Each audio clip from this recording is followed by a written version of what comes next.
a neo-maxi-zoomed dweeby. They defined the walk, the talk, and the look of the 80s generation.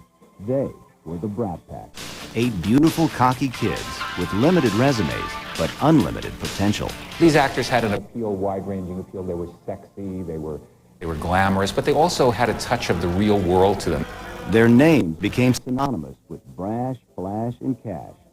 Demi Moore, Rob Lowe, Emilio Estevez, Anthony Michael Hall, Judd Nelson, Ali Sheedy, Andrew McCarthy, and Molly Ringwald. It was honestly like this runaway train. It was just happening. It was like one thing after the other. And like most runaway trains, there was a crash. Several crashes, actually. Some sparked by drugs. It definitely took its toll. She would come back having not slept, having not eaten. Some caused by ego.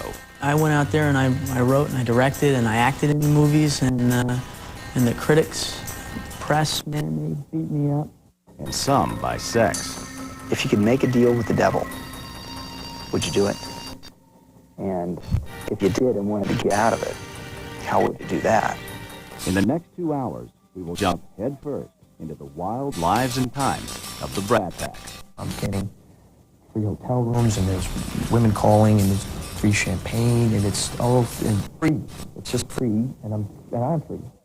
Hollywood spread out a smorgasbord for 8 young actors. They were given all the fame and fortune they could handle, but never taught how to keep it. Fame moves really fast. It can go from being a pin-up to a punchline really quickly. You'll hear about those who succeeded. Have many dreams come true? Yes. Am I a really happy person? Boy, I really am. And those who struggled. There's very, very, very few child or teenage actors who ever turn that cusp and become adults and keep that same fame. We'll tell the story with a myriad of interviews with the Brat Pack, archival footage, and movie clips. This is the story of how 8 actors bought into the Hollywood dream. People who you've admired start telling you you're wonderful, and you go, Jesus, they think I'm wonderful. I must be wonderful. A dream that became distorted and bent. When God wanted to punish you, he made you successful in Hollywood at an early age. This is the story of the Brat Pack, the true Hollywood story. The dream of being one of for life's ambition was to be never recovers the public space.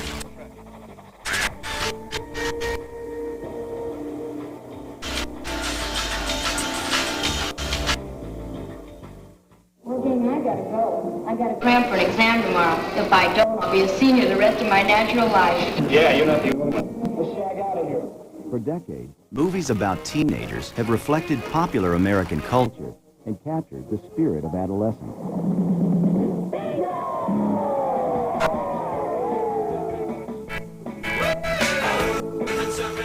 The 1960s ushered in a new era in teen films, beginning with a string of beach blanket romps. By the early 80s, the genre was dominated by raucous productions like Porky's, which inspired a slew of hormone-charged copycats. The movies weren't very good, but they made a lot of money by attracting teen audiences like never before. Us magazine editor, Charlie Learson. It was really the first time that Hollywood discovered in a big way that it was teenagers who drive the market, and teenagers who rush out there on the first week, and teenagers who rush back to see the same movie on the second week. And that's very good for the box office. Then, in 1984, 34-year-old writer-director John Hughes changed the face of the teen movie genre. In a series of pictures, Hughes tapped into the silent majority of average, middle-class suburban kids muddling through the trauma of their high school years. And I found that if I just wrote about these kind of ordinary things in my life, that I was hitting all kinds of other people. John Hughes' screenplays met with mixed reviews, but few critics questioned his eye for talent. R.P. Cohen was assistant director on several Hughes pictures. I think so much of this business centers around casting, and for a director to be able to recognize those very special qualities that actors have and they're going to bring to the part. And I think part of John's genius in doing this was to be able to recognize those qualities that those actors had. The Hughes Midas touch began in 1984 with 16 Candles, the story of a lonely girl whose 16th birthday is forgotten by her family. For the lead roles, Hughes cast two unknown 15-year-old actors, a freckle-faced redhead from Sacramento, California, Molly Ringwald, and a geeky-looking kid from Boston, Anthony Michael Hall. The part of Long Duck Dong was played by Getty Watanabe, who was several years older than his co-stars. What's happening, the hot stuff? They were in puberty. All of them were in puberty, for crying out loud. They were all like, you know, they're all kind of developing and trying to find their way into this world. And I think most of them had their parents still with them. You know, so it's like, you know, you got your parents on the set. It's like, oh no. Ringwald and Hall were a match on screen, but off screen they were two very different kids. Actor John Kapelos played Rudy in the film. Molly is very, very sort of quiet, polite. I think, you know, it was obvious to me that these people had a lot on their minds and a lot to deal with. Anthony Michael Hall, on the other hand, was like this juggernaut of energy, of enthusiasm, of knowledge. The kid, you know, had more trivial knowledge, and I think that he was, when all is said and done, is probably the quintessential John Hughes actor. You like Jake? Jake's my boy! I just talked to Jake in the gym. He asked me about you. Did not. He did, dude. He did. He asked me what you were like. Oh my... Oh, if you're lying, I'll beat the crap out of you. I'm not lying. Oh my God, what should I do? Should I go up to him or should I say, hi, Jake, I'm smashed? Or No, maybe I should let him come to me. This is not my department. 16 Candles generated over $23 million at the box office, a hit in 1984. Hollywood was anxious to exploit the changing teen market. Hall and Ringwald reunited in 1984 for Hughes' second directorial effort, The Breakfast Club. They were joined by three promising young actors, 24-year-old Judd Nelson and two 21-year-olds, Ali Sheedy and Emilio Estevez. The talented cast created quite a buzz. Annie Leibovitz came to Chicago to shoot them, and I believe it was for Rolling Stone, if I'm not mistaken. And that gave us an indication of the fact that these folks might indeed be celebrities, and it might be that kind of film. But there wasn't any kind of celebrity involved on that level. When we went into the hotel at night at the end of a day's work, they weren't stopped for autographs or anything. They were 5 actors there to do a job. The movie was based on the director's own experience as a high school mischief maker. Hughes spent many weekends in detention, sessions he dubbed the Breakfast Club. In the film, 5 students from vastly different social backgrounds are busted for various infractions, then are thrown together in the school library as punishment for their hijinks. During the course of one Saturday, the Brain, I'm in the math club, Latin club, and the physics club. the Jock, the Princess, I'm so popular. Everybody loves me so much. the Basket Case, and the Hoodlum laugh and cry and bare their souls.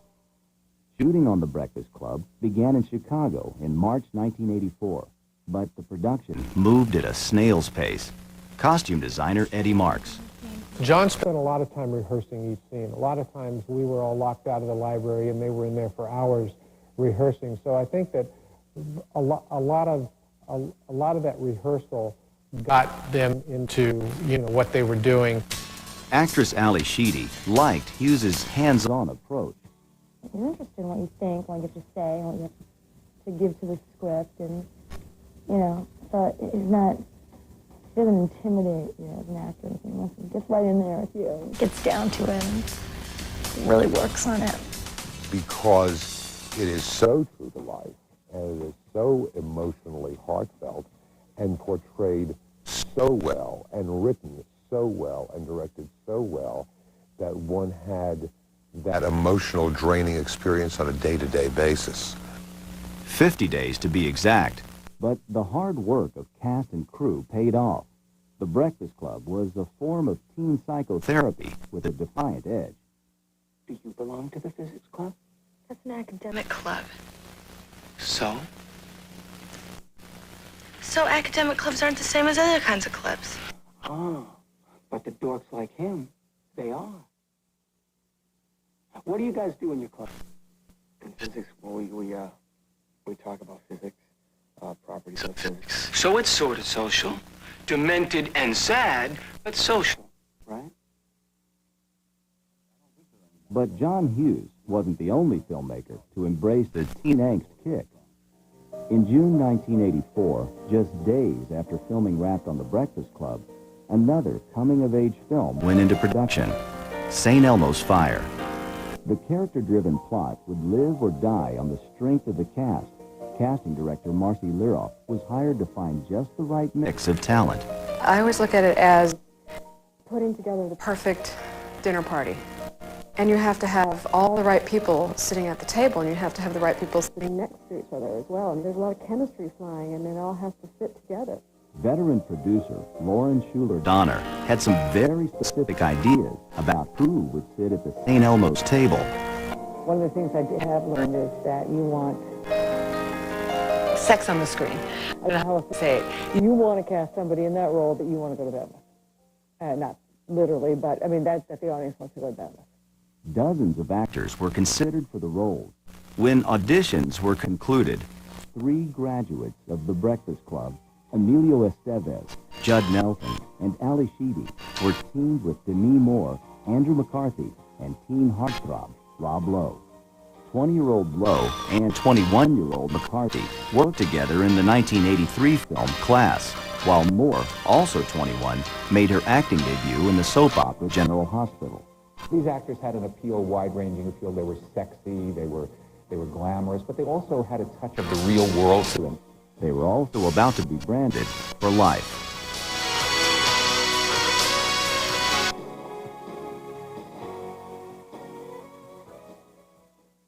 Coming up, the Brat Pack is born. They had money at an early age. They had fame. They had recognition. And how do you keep your life in perspective with all that?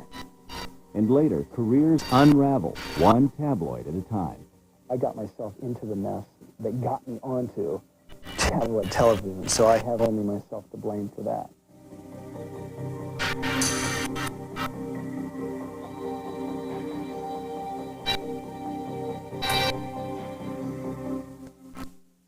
Mia Farrow's real life was more dramatic than any movie. She had a brilliant career.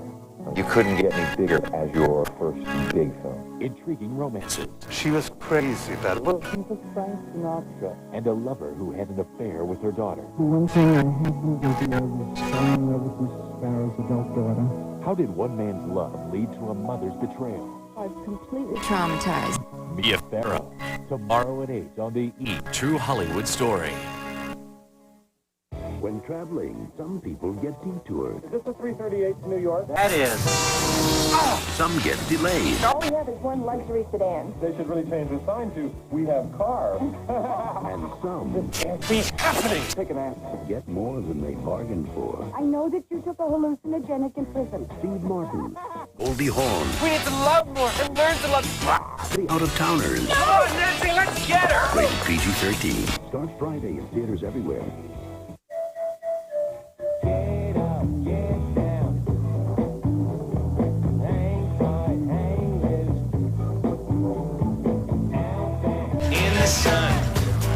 Life in the outback isn't all fun and games.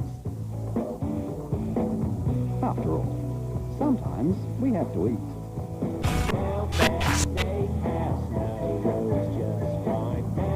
Outback Steakhouse. No rules, just right.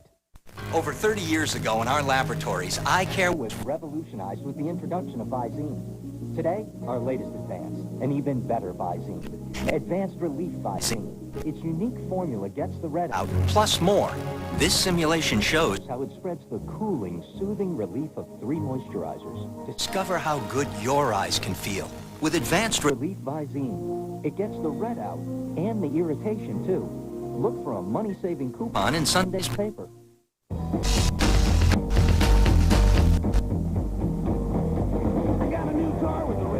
It's like the on the borders and it's hung in tight. It's got a rag top it.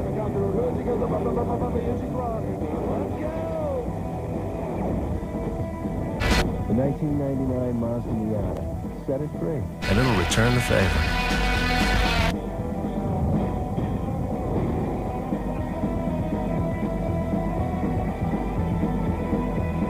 Lee and I are different in every way. In every way. Lee likes blue darts. I like red darts. Lee likes cans. I like bottles. Lee thinks Miller Lite tastes great because of the choice hops. Me, I like it because it's smooth.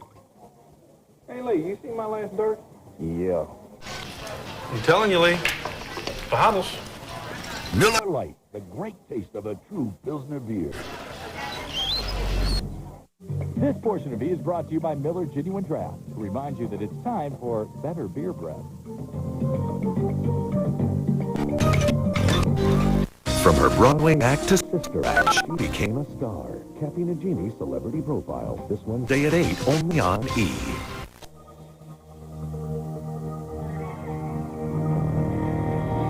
Are you ready to stand up and be heard? To move in a new direction? To cover some new terrain? Are you ready to get the money you need for your future? To see the world from a different angle? To take the next step and make the call? Now you can get an enlistment bonus of up to $12,000 or up to $50,000 for college. You may even qualify for up to $65,000 in college loan repayments. Call today. Find out more. There's no obligation. Are you ready to discover what's inside you? Be all you can be.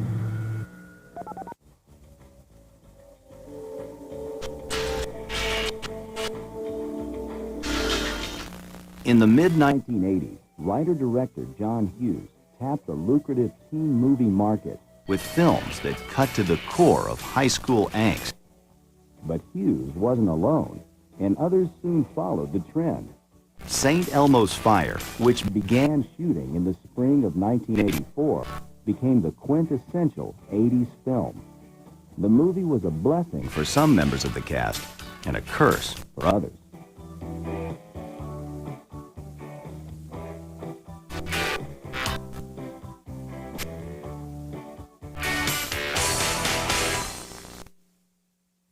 The backdrop of St. Elmo's Fire was a mythical watering hole called St. Elmo's Bar, the hangout for a group of students attending Georgetown University. Producer Lauren Schuler-Donner approached college administrators for permission to shoot at the school. Georgetown University read our script and said, no, our school does not have any sex, drugs, and rock and roll. Don't be silly. And we were like, oh, please. Anyway, so we went to film at the University of Maryland, and we doubled it for Georgetown. It was just fine. In June 1984, the young actors arrived on set. Despite their budding reputations, director Joel Schumacher promptly told them to check their egos at the door. I remember one thing he said, you're not going to spend time in makeup. When we want you, you're coming out of the makeup trailer. If you have one eye done and not the other eye done, that's how we're going to film you. So he sort of laid down the law up front, and everybody was like, okay, fine. Hey, we're making this movie. This is fun, and that's how it was. No dramas, no nothing. But there was plenty of excitement surrounding co-star Rob Lowe. Lowe was already a teen heartthrob, thanks to earlier roles in such movies as The Outsiders and Hotel New Hampshire. And when St. Elmo's went on location, Rob was pursued by swarms of fans. All of a sudden I realized, oh, we have a major security problem here.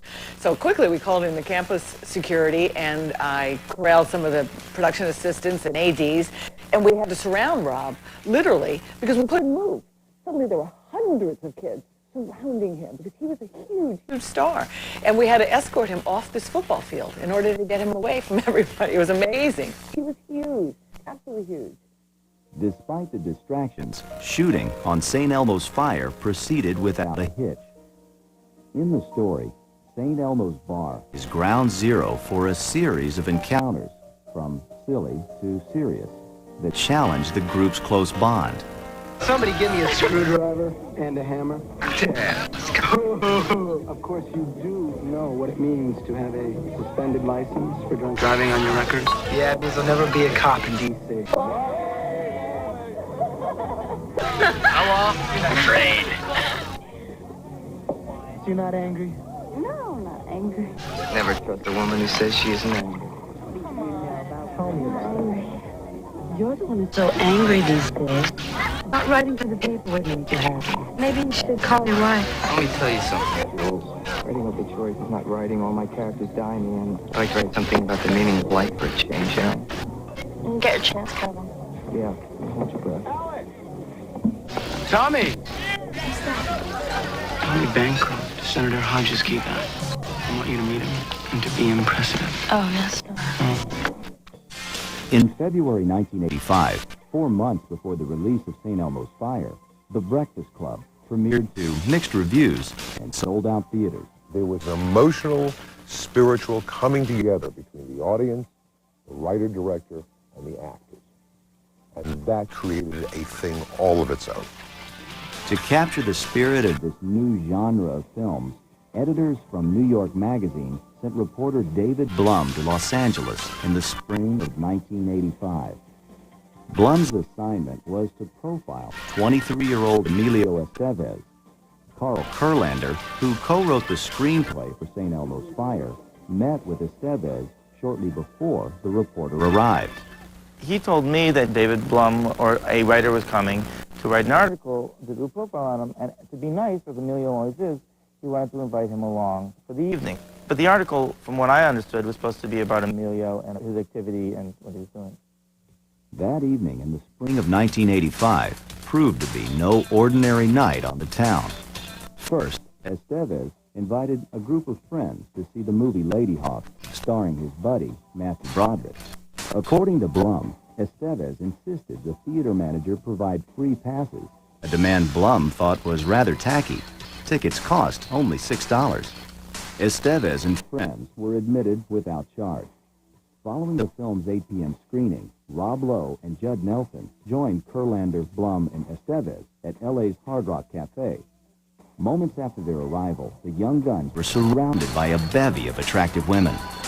They partied well into the night. None of the actors thought twice about the reporter in their midst. So they just said to the guy, come on in, come on, hang with us, party with us, have a good time with us, and then sort of got slapped in the face for it. On June 10, 1985, New York Magazine published Blum's expose about a roving band of famous stars on the prowl for parties, women, and a good time. The cover story might have disappeared without much fanfare, except for the headline-grabbing name he created, the Brat Pack. Blum's article focused on up-and-coming male actors in Hollywood, but the media quickly applied the Brat Pack label to the stars of The Breakfast Club and St. Elmo's Fire.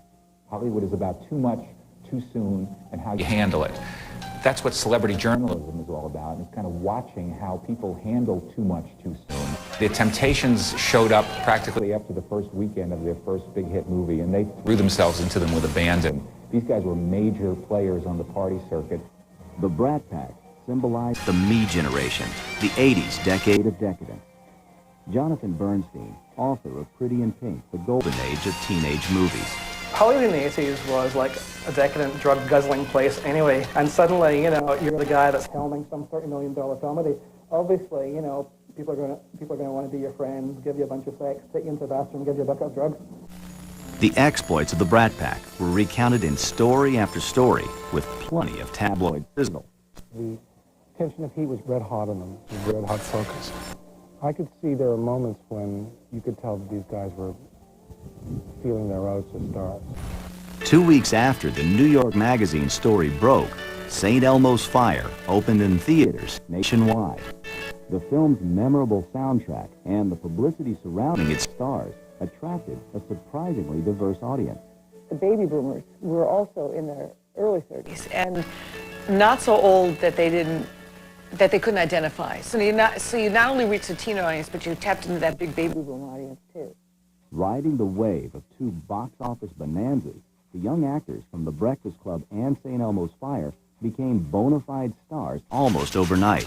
The publicity kept on coming. It's a hard thing, I think, because it's very seductive and all the attention and all that stuff is wonderful, and people who you've admired start telling you you're wonderful, and you go, Jesus, they think I'm wonderful, I must be wonderful.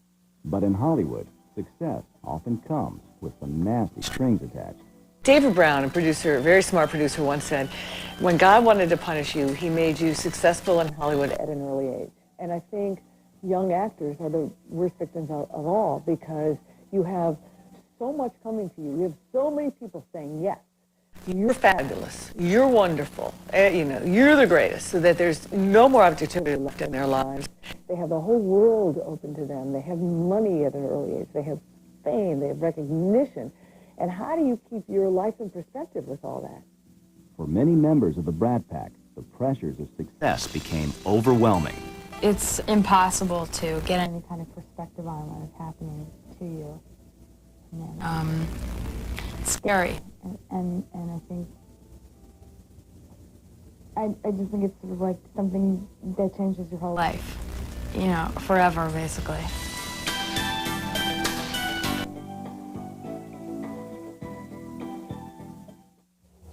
Coming up, Molly Ringwald grabs the spotlight usually reserved for popes and presidents. I mean, it's just wild. How can you get more popular than having Time Magazine put you on the cover? And later, Demi Moore breaks from the pack. I have moments when I feel that self-contained sense of power.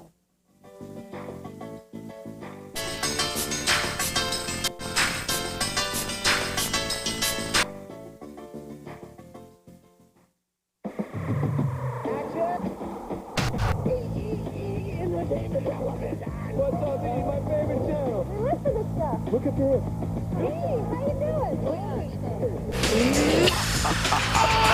It's the all award shopping network. We live for this stuff. I'm so glad to be here. E channel. They have the latest. We live for this stuff. You gotta be kidding, girlfriend. We live for this stuff. Drop everything. Carpet cleaning has changed forever with Woolite Stain Solutions. 2 specific formulas, one for oil and grease stains, one for protein and liquid. So when you get a stain, get specific with Woolite Stain Solutions.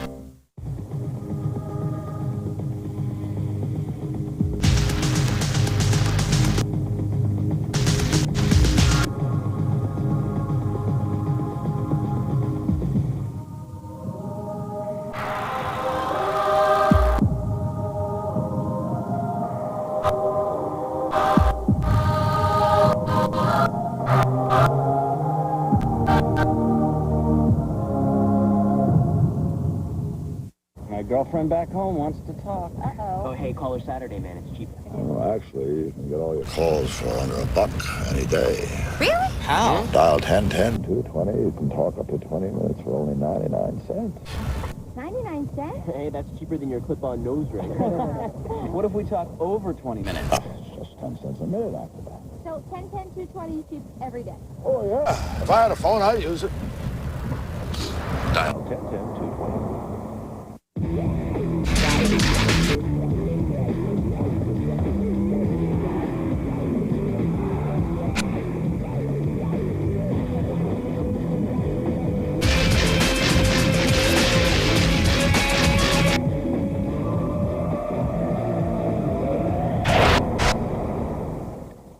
Somebody forget his Ray-Ban sunglasses.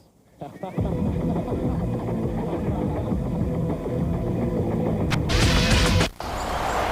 can I get you folks? Green eggs and ham, please. Come on, honey, I'm busy. I like green eggs and ham. Chloe, Got any green eggs and ham? Throw the last ones to the cat in the hat.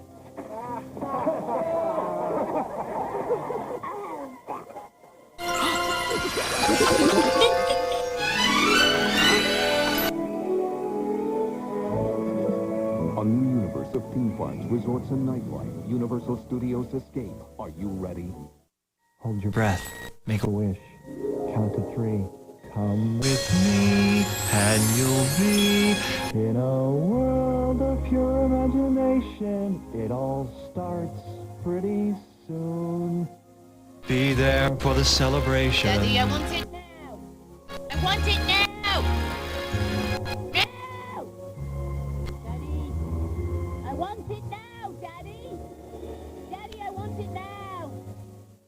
the Aussie philosophy. I believe my hair should be in a clean And natural state. And I love Aussie's natural stuff. Like mango and kangaroo paw flower. And I believe Aussie's why my hair's so full of life and shine. That's my philosophy. Aussie. There's a boy outside, name is Ron.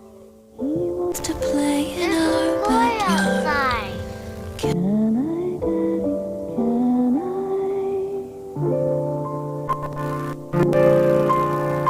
There's a boy outside, his name is Tom. He wants to go with me to the junior prom. Smile. Can I?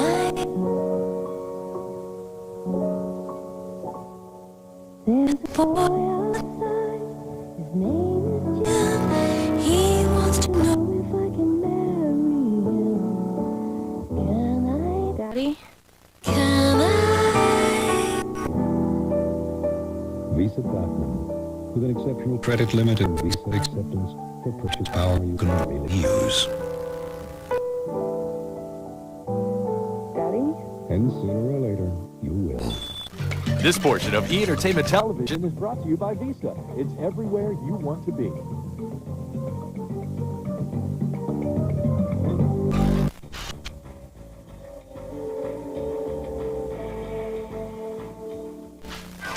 In June 1985, the young stars of The Breakfast Club and St. Elmo's Fire were branded the Brat Pack in a New York magazine cover story. The reporter wrote of big egos, inflated salaries, and fast lifestyles. More than a clever play on words, the label defined and maligned the lives of 8 young actors. The pressure of stardom was crushing. The question wasn't, would anyone crack, but who would crack first?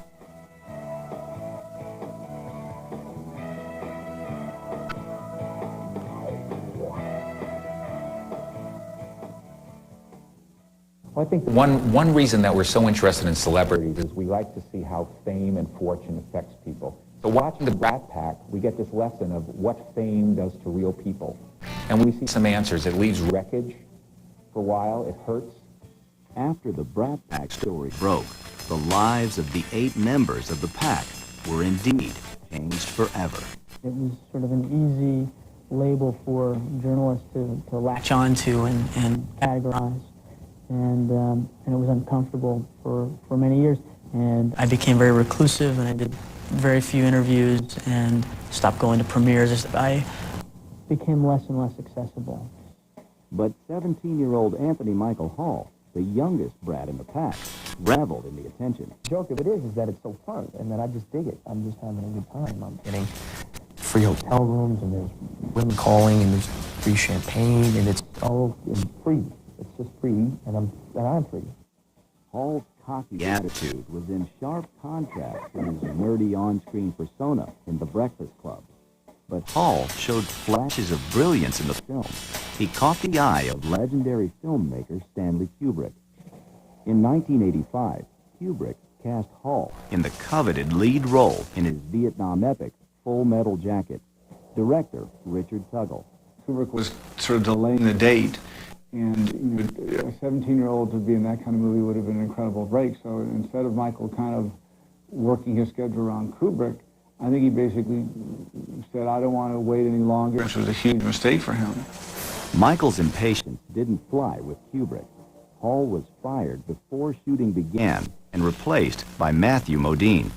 In the fall of 1985, 17-year-old Hall turned from film to TV. Michael became the youngest cast member in the history of Saturday Night Live.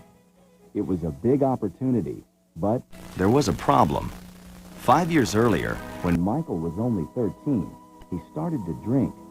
By the time he was 18, alcohol was taking control of his life.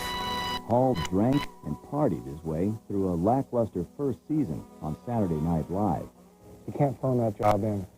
Those are difficult times for him. That is a situation where you've got to be so focused and on top of it that if you're not, anything less is going to make you look foolish. As the curtain fell on SNL's 11th season, Hall's battle with the bottle escalated. I did see Anthony when he was doing Saturday Night Live one time, and he looked not happy. He looked unhealthy. Unhealthy and out of work. Hall finished his one and only season on SNL in 1986. His contract was not renewed. Hall returned to Hollywood, appearing in Out of Bounds, an outlandish punk rock thriller about an innocent farm kid who stumbles into a drug deal. During filming, 18-year-old Michael was abrasive to the press, and according to a People magazine story, he was also drinking vodka by the quart. Director Richard Tuggle battled with Hall throughout the shoot. The role called for sort of a naive kid who sort of got caught up in a world that wasn't his own. I think Michael was tempted to play it in a very kind of dirty, hairy, macho way. I remember saying to Michael to play a scene with a certain emotion, and he said he didn't think about emotions when he acted, he thought of colors. And I was tempted to say, well, why don't you play a tangerine? Meanwhile, 23-year-old Emilio Estevez, the focus of the article that started the Brat Pack craze, was making the grade in Hollywood without riding the coattails of his famous father, Martin Sheen. Emilio Estevez is kind of one of the great examples of backward Hollywood nepotism. You know, he purposely didn't use his dad's famous name. But then again, I mean, who didn't know that he was his dad's famous son? During the making of St. Elmo's Fire, Estevez and co-star Demi Moore began dating, and in 1986, they turned up the heat. Moore was cast as Emilio's bank-robbing partner in Wisdom, 24-year-old Emilio's first attempt at writing and directing.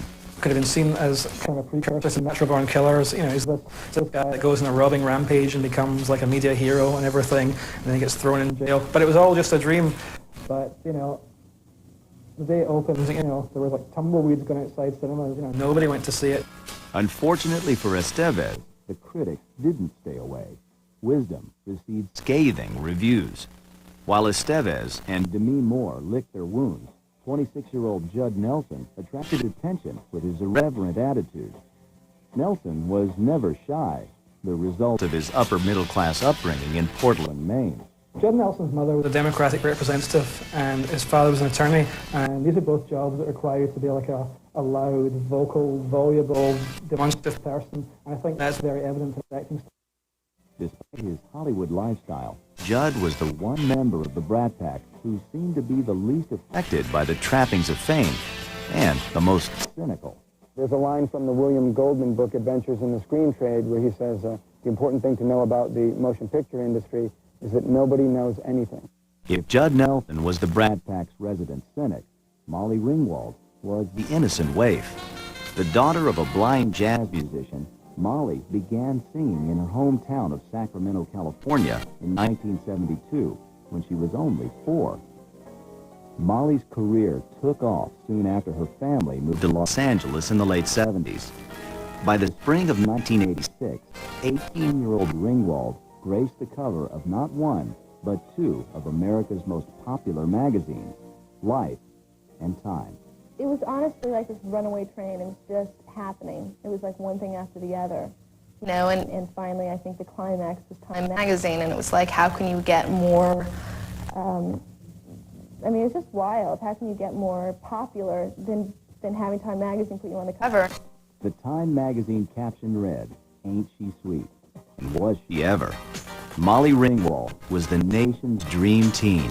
Millions of young girls imitated her look and style. Many of those same girls were also busy swooning over Andrew McCarthy. I usually get to play a nice, sensitive, kind of moral guy, does the right thing, looks in the girl's eyes, says the right thing. Andrew McCarthy usually did say all the right things.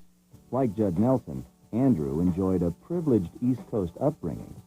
After 2 years at NYU, 21-year-old McCarthy got the break every actor dreams about. In 1982, Andrew responded to an open casting call in a New York trade paper. He landed a role in the film Class, opposite Rob Lowe and Jacqueline Bisset. Andrew used that experience as a stepping stone to St. Elmo's Fire. The sensitive style of the 23-year-old actor struck a chord in St. Elmo's Fire, and the girls loved him for it. But while the rest of the pack roamed about Hollywood, McCarthy holed up in New York City. He preferred to live on the East Coast. In 1986, McCarthy and Molly Ringwald were cast in Pretty in Pink, a heart-tugging romance about a rich boy and a girl from the other side of the tracks. I had a great time. Liar. I was with you. I had a great time. If I was in a Turkish prison, I'd have a great time. I don't know, it's just too weird for me, you know, maybe this shouldn't happen. What, you and me? Well, you know, maybe it doesn't happen all the time. It doesn't mean it isn't right, right? Doesn't mean we can't try.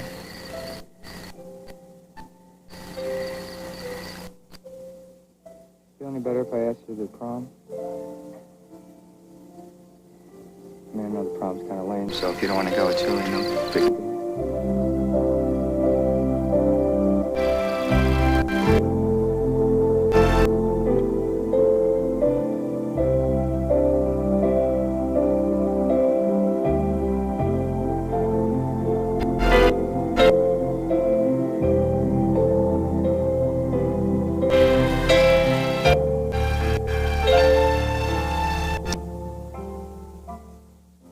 Pretty in Pink generated more than $40 million at the box office, and Andrew McCarthy's appeal was key to the film's success.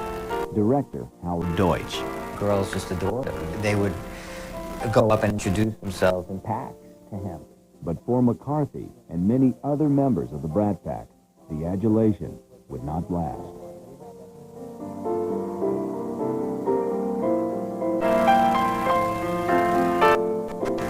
Coming up, Andrew McCarthy reaches teen heartthrob status.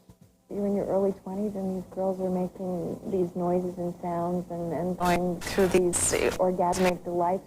And later, Ali Sheedy gambles with her career and her life. She would come back having not slept, having not eaten, looking tired, and a couple of times having no voice.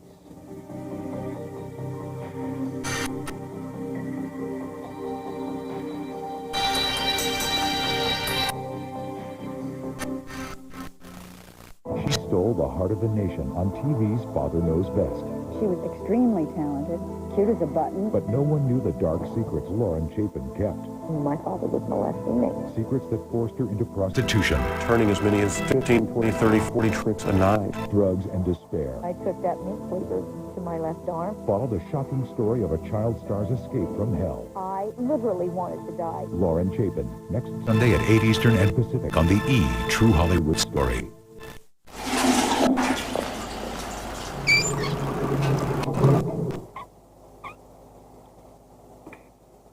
No soap, no water, no problem. Dial hand sanitizer kills 99.9% of germs instantly. How many sugars do you want? Oh, I'll take 2. Hey, look at the little telephone. Keep your eye on him. He'll be over every day to use it. That's okay. Just as long as he dials 1010 321 first. Isn't 10-10-3-2-1 great? You should see how low my phone bill is. Save 50% off calls over 10 minutes. Right, day or night. So I save big on all my most important calls. Like when I call my boyfriend in New York. Right, like when you call your boyfriend in New York. Wait a minute, boyfriend? You got a boyfriend? It's allergy season again. So what do doctors prescribe For itchy, watery allergy eyes like yours? Patinol. Patinol. more than any other prescription allergy eye drop? Patinol. Patinol works fast. In just minutes. And it lasts 8 hours. It really works. Some people may experience headache, burning, or stinging. Take your contacts out before use. Bye-bye, allergy eyes. Patinol. Works in minutes. Lasts 8 hours. 3, 2.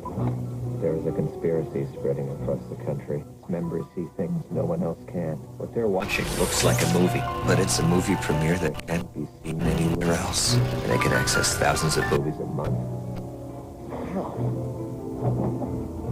They must possess a technology that is not of this earth. Who are these people? Let's get out of here. Direct TV. What are you looking at?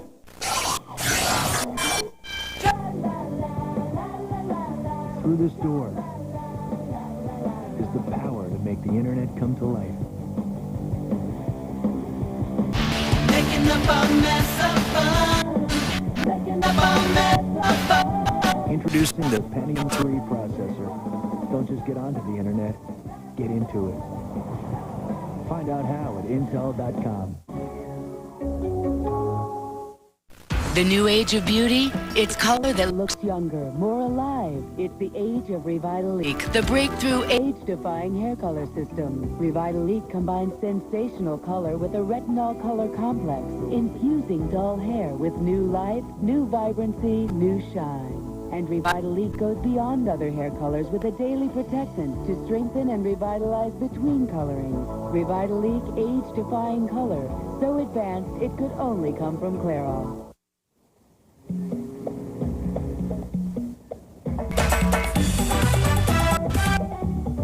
Looks like one vacation is just more fun. We guarantee it. Carnival, the most popular cruise line in the world. It's Ease Meet Your Match Weekend. Call and join us for a fabulous 3-day cruise on Carnival's holiday. Call Galaxy Cruise and Tours at 800-662-5450.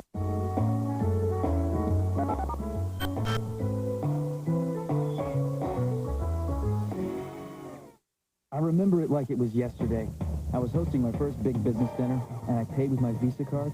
Turns out I was over my limit. I was so embarrassed, I didn't know what to do. So I got the American Express card, and it never happened again. Call 1-800-THE-CARD. We can take your application right over the phone. Applying for the card was one of the easiest things I've ever done, and smartest. And anyone who's ever gone anywhere knows it. I have a place to cash checks, get my mail, and get help when I need it. My dad said the minute you get a job, get an American Express card. He said, trust me on this one. I've gone everywhere with it. And here's a tip. Sign up for membership rewards, and everything you charge on the card will earn you program points, so you can keep on traveling. So call now for the American Express card. You can apply right over the phone. It helped not having a preset limit. It's great getting points every time you use the card. I can call 24 hours a day. That helps. No matter what you do or where you go, the American Express card can help you do more.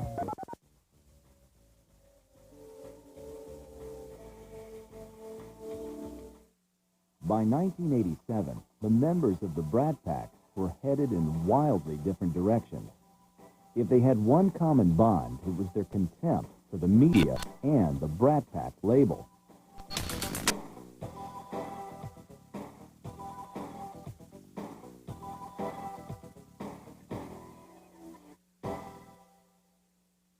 In 1987, a year after appearing on the cover of both Time and Life magazines, 19-year-old Molly Ringwald had lost none of her appeal. Molly Ringwald was the girl next door, except she sort of wasn't. And she had the bee-stung lips, and she had the red hair, and she had the thrift shop ensemble. It kind of made her like the girl you know, but a little bit different as well. That's what made people like her, and it kept them interested in her as well.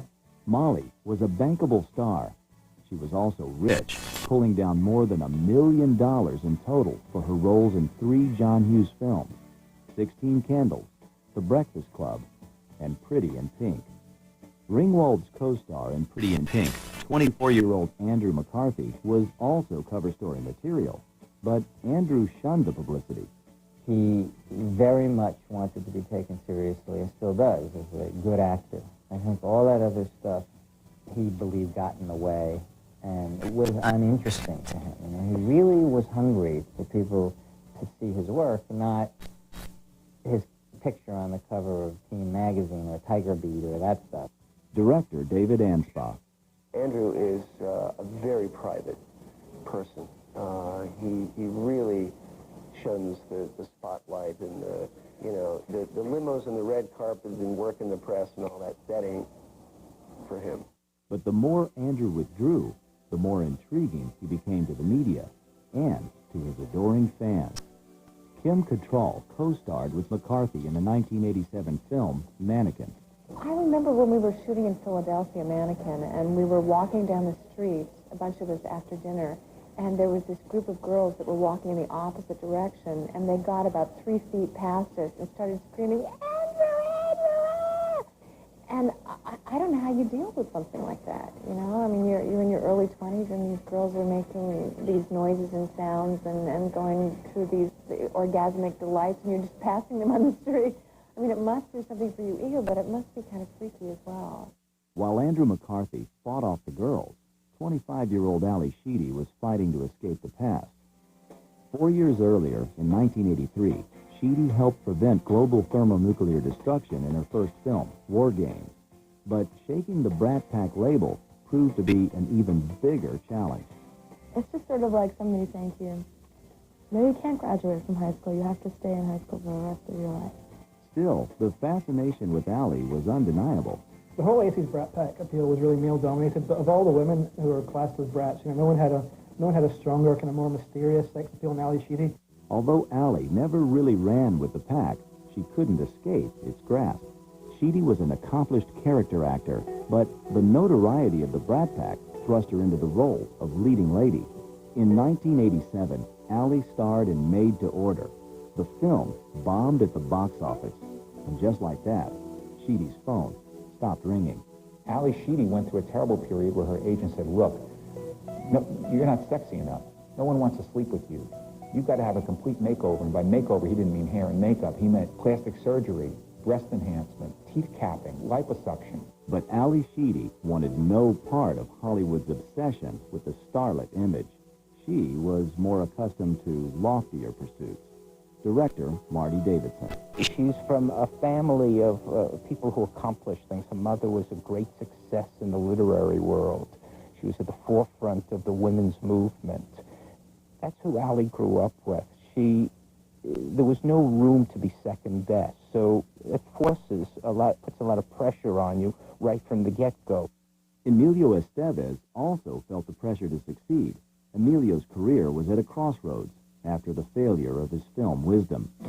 But then Estevez met director John Badham. Badham cast 25-year-old Estevez as a rookie detective opposite Richard Dreyfuss in the 1987 comedy Stakeout.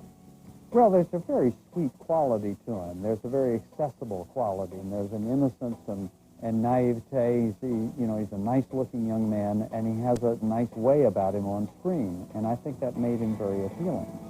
John Badham was right. Estevez and Dreyfuss made a great team, and the film made a lot of money. The same could not be said for Emilio's 3-year partnership with Demi Moore.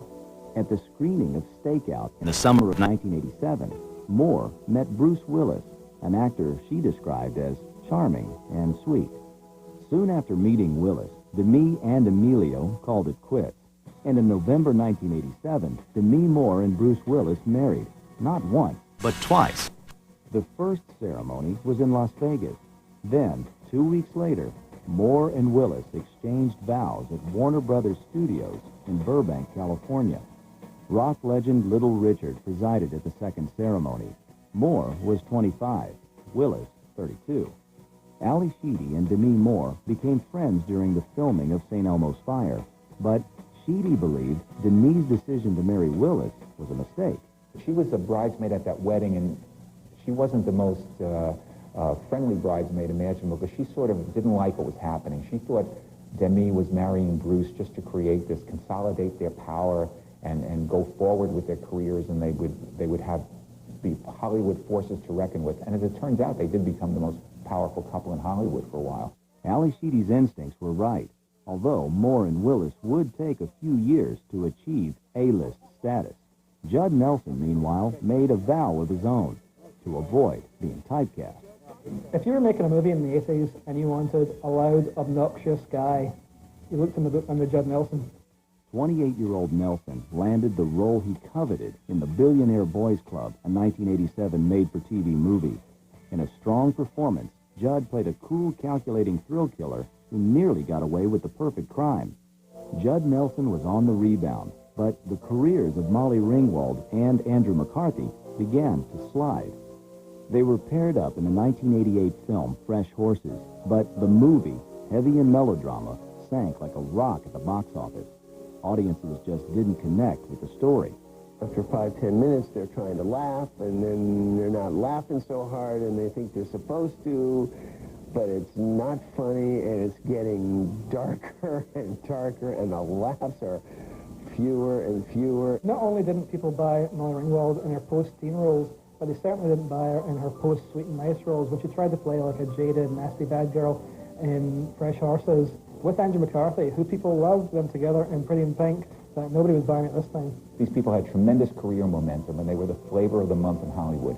And that kind of was their undoing, because the American public has a tendency to put people on a pedestal, and the next thing they do is yank them off.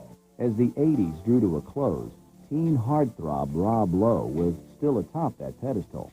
Wherever Rob appeared, young women went into a swarming pattern. Rob Lowe was like every Backstreet Boy, every NSYNC, every teen idol rolled into one. He was just like this impossibly good-looking guy who just looked like he was carved out of soap. And, you know, he acted like he was carved out of soap as well, unfortunately. But Rob surprised the critics in Square Dance, portraying a young, mentally retarded man who is befriended by co-star Winona Ryder. The role earned 23-year-old Lowe a Golden Globe nomination for Best Supporting Actor. 1 year later, in 1988, Lowe received mixed reviews as the murderous husband in the romantic thriller Masquerade. Despite Rob's reputation as a ladies' man, Kim Cattrall found her co-star to be very much a gentleman. We had a lot of steamy stuff to do together, and I never felt uncomfortable. He was always, you know, respectful, and I quite liked him. He had such a reputation as just being so beautiful, and I think that people felt that he was a prima donna, but I never got that. Not a prima donna, but ever the party animal, and never without a woman at his side. Over the years, Rob was romantically linked to a bevy of starlets, including Melissa Gilbert and Nastasia Kinski. But when Lowe began dating Princess Stephanie of Monaco, the paparazzi went into overdrive. Then, just as the Rob as prey frenzy seemed to peak, Lowe stopped the presses again. In the summer of 1988, Rob and fellow Brat Packers Ali Sheedy and Judd Nelson were invited to the Democratic National Convention in Atlanta. Their mission? To add a touch of Hollywood glamour to the events surrounding the nomination of presidential candidate Michael Dukakis. Rob Lowe's activities on the evening of July 17th, however, were not exactly what the politicians had in mind. Rob met two female fans at an upscale Atlanta night spot. A few hours later, the threesome returned to Lowe's hotel room and disrobed. Before joining his companions in bed, Rob set up his video camera and hit record.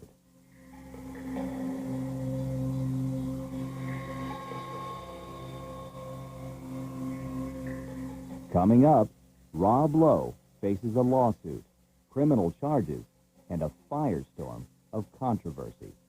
If you could make a deal with the devil, would you do it? And if you did and wanted to get out of it, how would you do that?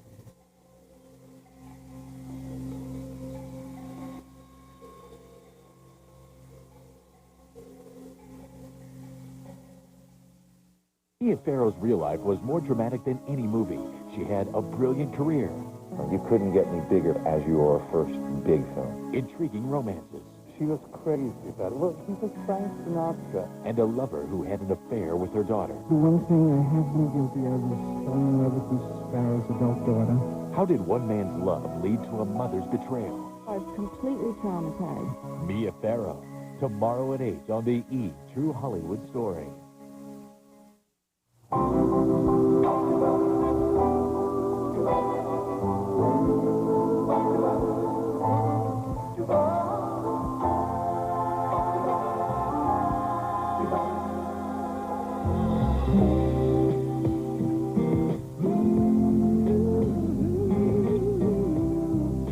As captivating today as ever.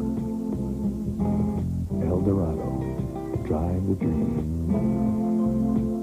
Renew Multiplus from Bausch & Lomb. A single contact lens solution that cleans, disinfects, and also removes protein, so you'll never have to use a separate enzyme cleaner again. Renew Multiplus, the only solution you need. There's something wonderful about home cooking, and it's even more wonderful when all the prep work is done for you. Introducing Stouffer's Skillet Sensations. With all the seasoning, the chopping, even the sauce already done. Complete meals, including meat like home-style beef. Dishes you'll love to cook. And be even prouder to serve. New Skillet Sensations from Stouffer's. Nothing comes closer to home. You could still save money on car insurance, even if you made a few mistakes. Geico, a 15-minute call could save you 15% or more on car insurance.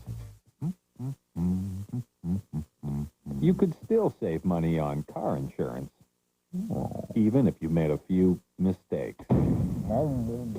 Geico. A 15-minute call could save you 15% or more on car insurance. The Mississippi State Prison has never been fun, but all of that is about to change. Life? Oh, you mean like hell no, I ain't doing no. Hey, boss, he ain't working. I blame you for everything. You go eat your cornbread. You can't have my cornbread, 'cause I'm from New York City. This April, they're getting all there is I see you in New York City. out of life. Rated R. Starts Friday, April 16th at theaters everywhere. Step right up.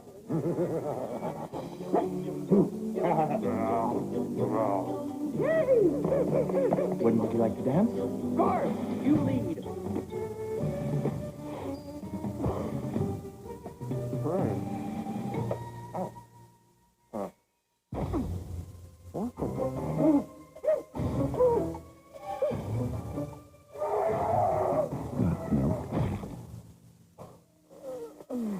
The Aussie philosophy. I believe my hair should be in a clean and natural state. And I love Aussie's natural stuff, like mango and kangaroo paw flower. And I believe Aussie's why my hair's so full of life and shine. That's my philosophy. Aussie. Are you on? Oh, I know, really. Bob, what's that? This one is not a state to know about. TV Guide has come to television. Introducing the new TV Guide channel, TV Guide Online, and TV Guide Interactive. Change the way you channel. Anyone here who's a millionaire, please raise your hand.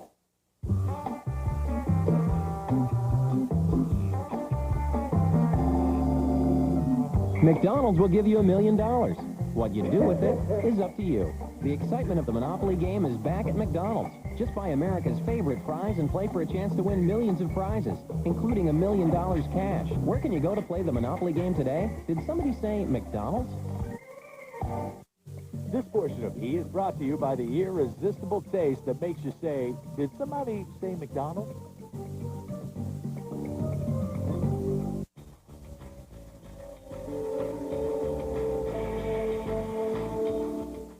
By 1988, the Boone and teen genre movies was all but over, and the careers of some of the Brat Packers were fading just as fast. Anthony Michael Hall and Molly Ringwald, both 20, struggled to grow up and grow out of the teen roles that defined their careers.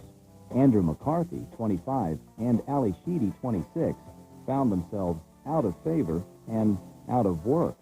Emilio Estevez was holding his own at 26, while the oldest member of the pack, 28-year-old Judd Nelson, was on the comeback trail.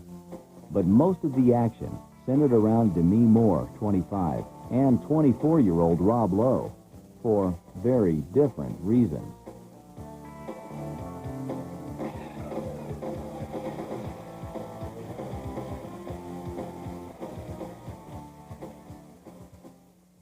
On the evening of July 17, 1988, during the Democratic National Convention in Atlanta, 24-year-old Rob Lowe returned to his hotel room with two female fans he met at a local night spot. What happened next was graphically captured on home video, a torrid encounter between Lowe, a 23-year-old woman, and a 16-year-old girl. When the lusty romp was over, Rob's two companions disappeared, along with some cash and the video cassette. Lowe's X-rated caper in Atlanta wasn't his only video faux pas. A few weeks earlier in Paris, Rob taped another steamy scene, but with a different cast. He was joined by a woman and a man. Right, your command. Be watchful. 1 year later, in the summer of 1989, the grainy tape recorded in Paris was leaked to the press. The Paris encounter was mistakenly reported on tabloid TV shows as the tape shot in Atlanta. The Atlanta video did not surface for several months, but the damage had been done. Rob was quickly ushered into tabloid hell, and there was no way out. No Brat had a bigger or more embarrassing fall from grace than Rob Lowe when the video of him with a with an admiring underage fan got out. I remember at the time, every talk show host and every funny guy in the country said, finally, a Rob Lowe film everyone wants to see. Did they ever? The first pirated copies of Lowe's sex video reportedly sold for as much as $5,000 each. When the explosive story broke, 25-year-old Rob was shooting a new movie. Ironically, the title of the film was Bad Influence. But the irony didn't stop there. Rob played Alex, a sociopath who uses a video camera to record a sexual encounter that later proves to be self-destructive. Alex is representative of all of the ill will that is in the world today. All of the greed, all of the hypocrisy, all of the prejudice, all of these things that happen in people, in every one of us from time to time, that creates a climate for someone like Alex to exist. For director Curtis Hanson, Lowe's bizarre twist on art imitating life raised some serious issues. When the news broke, my immediate reaction was a selfish one, which was, how will this affect the movie that I want to make, and how will it affect Rob and his ability to give the performance that I need him to give? Hanson voiced his concerns to producer Steve Tisch, who made no apologies for the film. A lot of people at this point may feel that, we are guilty of exploiting a situation, which I'm very comfortable in saying we are not. The script existed long before the Atlanta story broke. Tisch and Hanson decided to proceed with the production of Bad Influence, despite the media circus that swirled around their star. He became so totally focused because he really had to, or else the distractions just would have been unbelievable, that I think it caused him to work harder than he may have ever worked before, and I think give a performance that's quite good.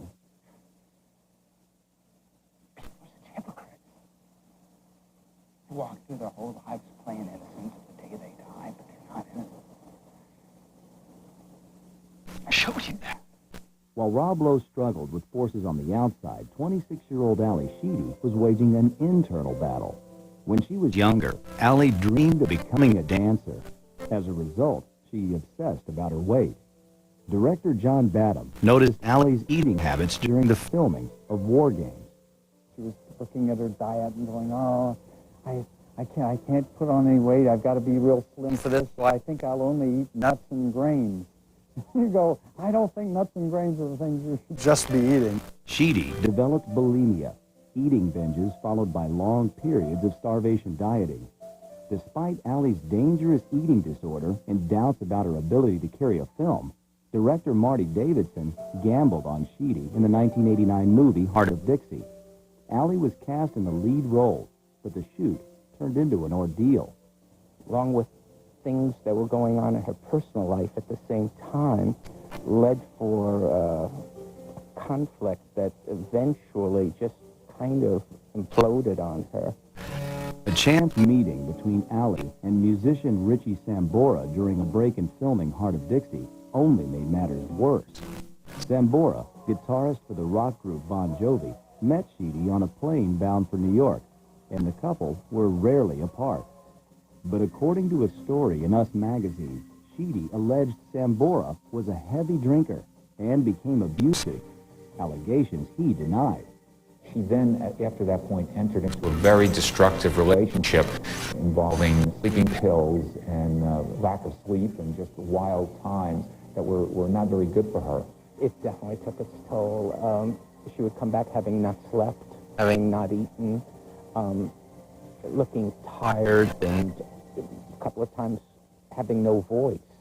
Ally was hooked on the sleeping pill halcyon, and she was eating less and less.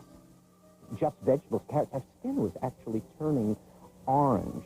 More and more, our makeup had to change because she was losing so much weight. Sheedy split with Sambora, but she was still in trouble, and she knew it. So did Demi Moore. Since her wedding to Bruce Willis 2 years earlier, Demi's friendship with Ally was strained. But when Heart of Dixie wrapped, however, Demi organized an intervention.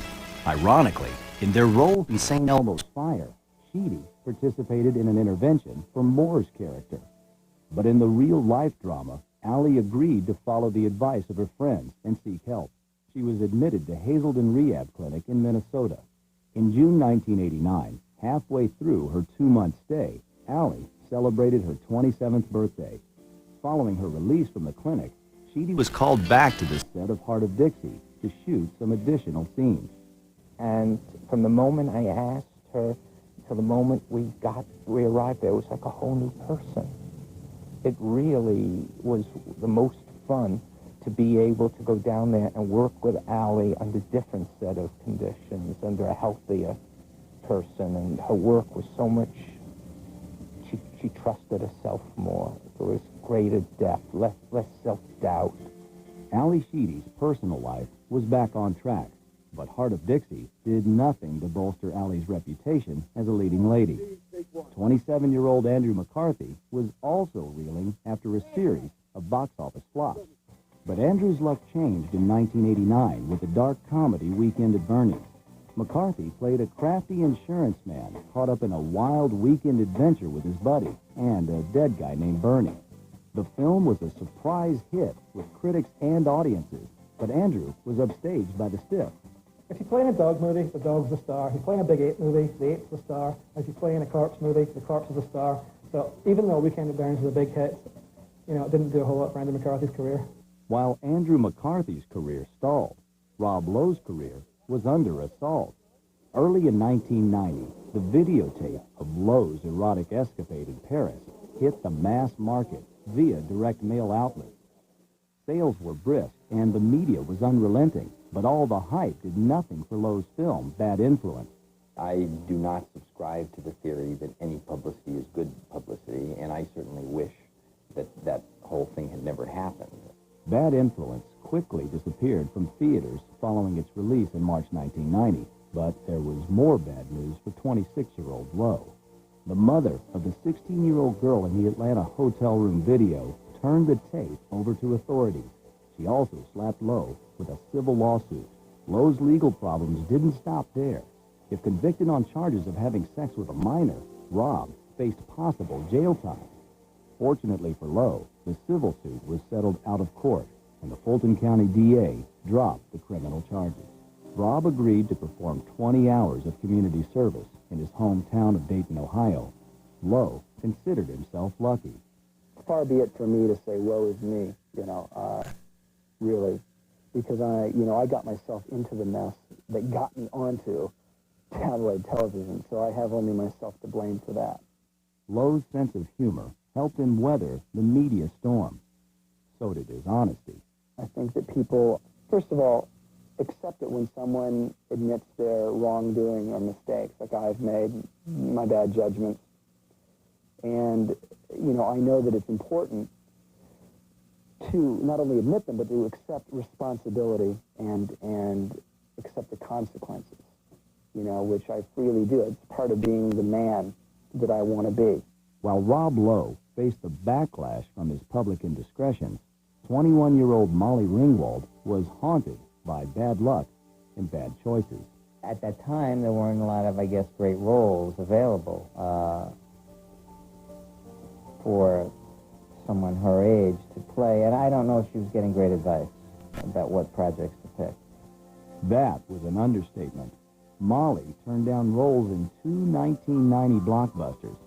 After Ringwald passed, the part of a high-priced hooker in Pretty Woman went to Julia Roberts. And the female lead in the romantic fantasy thriller Ghost went to 27-year-old Demi Moore. Ironically, Moore played a character named Molly.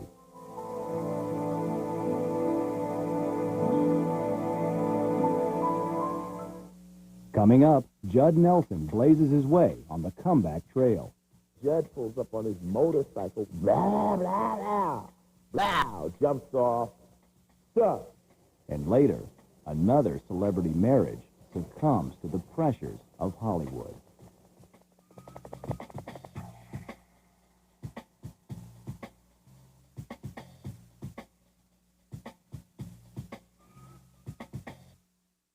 It's a part of everything we see, everywhere we go.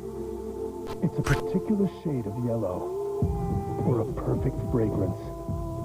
It's understated. It's tasteful. It's the way you live. It's the first network devoted to the art of doing everything with style. It will inspire you. If you want style, call 1-800-GET-STYLE. Imagine TV. 200 miles of paved road, 600 bottles of nitro, one Mercury Mountaineer. Nitro, highly explosive. Payment on delivery. Any questions? Yeah. Who's he? Hey, Bones. Yep. That would be your driver. Mountaineer? No problem. Over 30 years ago in our laboratories, eye care was revolutionized with the introduction of Visine. Today, our latest advance, an even better Visine. Advanced Relief Visine. Its unique formula gets the red out, plus more. This simulation shows how it spreads the cooling, soothing relief of 3 moisturizers. Discover how good your eyes can feel. With Advanced Relief Visine, it gets the red out and the irritation, too. Look for a money-saving coupon in Sunday's paper.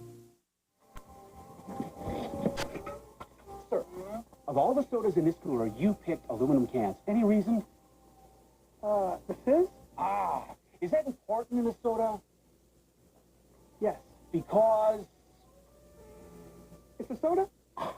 okay, so it's true that nothing keeps the fizz in longer than aluminum cans. It is. Thank you. You made a believer out of me. Okay. The message is clear. Next time, buy cans. Farming. It's America's heritage, but every week over 500 family farmers go out of business, losing their land and their livelihood. Here's a way you can help. Just dial 10-10-220 when you make a long-distance call. All calls up to 20 minutes are only 99 cents, and 10-10-220 will make a donation to Farm Aid every time you use it.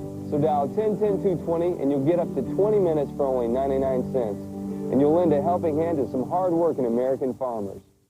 This Friday, Who would like to rent a car? All we have is one luxury sedan. They should really change the sign to, we have car. hit the showers. Henry, put on your pants! Grab your suitcase That's not our bag! and get out of town. With the most hilarious comedy in years, Steve Martin, Goldie Hawn, and John Cleese, the Out-of-Towners. Are you throwing us out? No. Security will do that. Rated PG-13. Starts Friday in theaters everywhere. Colgate Total. The toothpaste so advanced, it keeps working all day, fighting cavities and tartar, plaque and gingivitis, even bad breath. Long-lasting Colgate Total. The brushing that works between brushing. New CompuServe 2000. Now just $9.95. Fast 56K connections. Just $9.95. Easier email. Just $9.95. Serious information. Just $9.95. New CompuServe 2000. Just $9.95. Value leader in internet access. Call toll free today. Don't kid around this April Fool's Day. Watch the Talk Soup Marathon. 6 hours of jokes, pranks, and plenty of fools. This Thursday, starting at 11 a.m. Eastern and Pacific, only on E! Food, nightlife, fashion. Did we mention beer? Wild on Oktoberfest. This Saturday at 10 Eastern and Pacific, only on E! Want to sell or rent your timeshare or campground membership fast? Call immediately. We have buyers waiting even now. This is the best time to sell your property quickly and get the money you want. Call for more free information to buy, sell, or rent your timeshare or campground membership fast all through Century 21 Vacation Properties. We need your week right now. So to buy, sell, or rent, call 1-800-306-9119. It's a free call, so call now. 1-800-306-9119. Call now.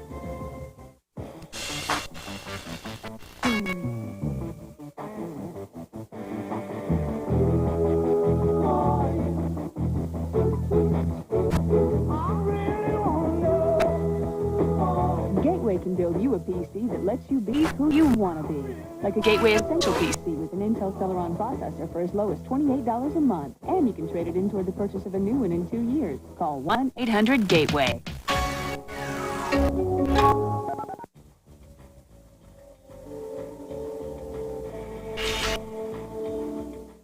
As the 90s began, the 8 members of the Brat Pack continued to struggle with personal dilemmas and public scandals. Out of the entire group, only Demi Moore was flying high. Rob Lowe hit bottom. The rest teetered somewhere in between.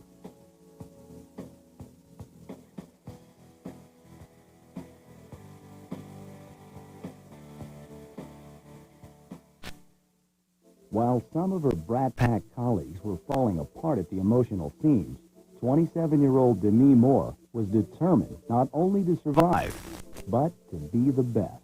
The thing about a lot of teen actors is they're really good at being teenagers. The thing about Demi Moore is that she came to her greatest fame when she was like a woman. Casting director Marcy Liroff never doubted Moore's potential. She's got all the tools. She's got what it takes. She's very talented, has a lot of heart and soul. She's smart. She's beautiful. She has a chameleon-like exterior, and she throws herself into the part, and she makes wise choices. Ghost was a brilliant choice for a woman determined to become a force in Hollywood, not as Mrs. Bruce Willis, but as Demi Moore. Demi grew up in New Mexico and endured a turbulent childhood. Demi's mother, Virginia, reportedly drank heavily, and the family moved more than 30 times. Moore's hard knocks as a kid made her tough and resilient, and when the part of a lifetime came along, Demi was ready. Demi Moore's single best move was to make the movie Ghost. That movie was a huge commercial success and elevated her not just into the level of A-list movie star, but got her out of that Brat Pack morass. No one ever mentioned Brat Pack again about Demi Moore after that movie. It gave her a new career, a new life. Demi's co-star in Ghost was Patrick Swayze. Demi does a wonderful job as Molly. You know, she really brings a great deal of sensitivity and care. And, you know, because Molly was written, she was crying all the time, and she still does cry a lot in the movie. But she didn't allow her to be weak with that, you know. She made her a woman with, you know, some power. You are in deep, deep trouble. Why are you doing this to me? You hear me? Why are you doing this to me? I can't. What a maid tell her? Tell her she's wearing the shirt that I spilled some margarita on and the earrings I gave her for Christmas. Molly, Sam says to tell you you're wearing the shirt that he spilled the margarita on and the earrings he gave you for Christmas.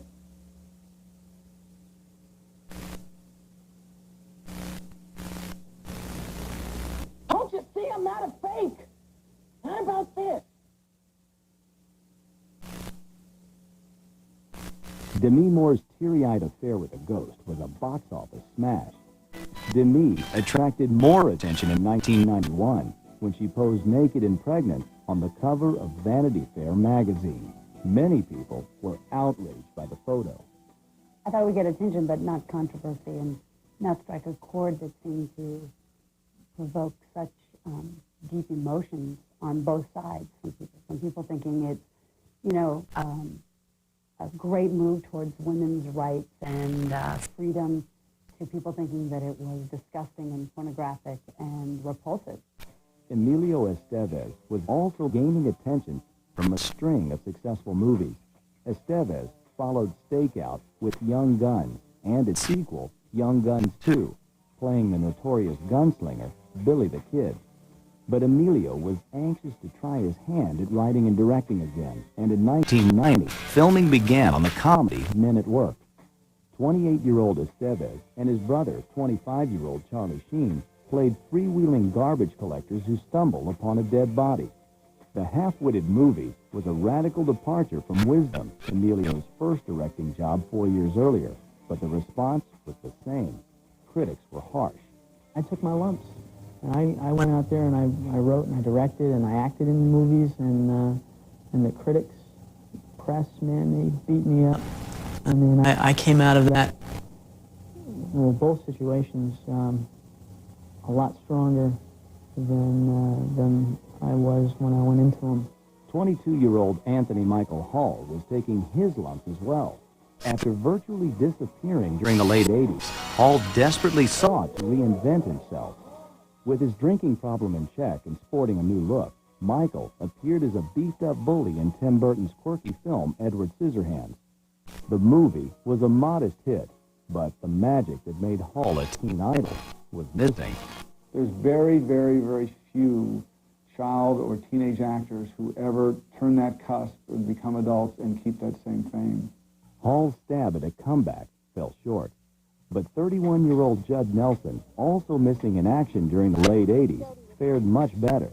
In New Jack City, Nelson and rapper Ice-T played rogue ex-cops who were hired to bring down a ruthless drug lord.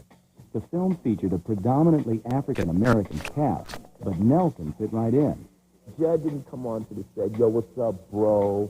Yo, I'm down. You know, he's a white dude. So you be white and you just do what you do. You don't, and the black people respect that. Action! We were in Harlem. Nothing but drug dealers and gangsters out there, and Judd pulls up on his motorcycle with nothing. Blah, blah, blah. Blah, jumps off. Stuff, you know, he's just all-around cool guy. Ice-T liked Nelson, but he found the Brat Pack label anything but cool.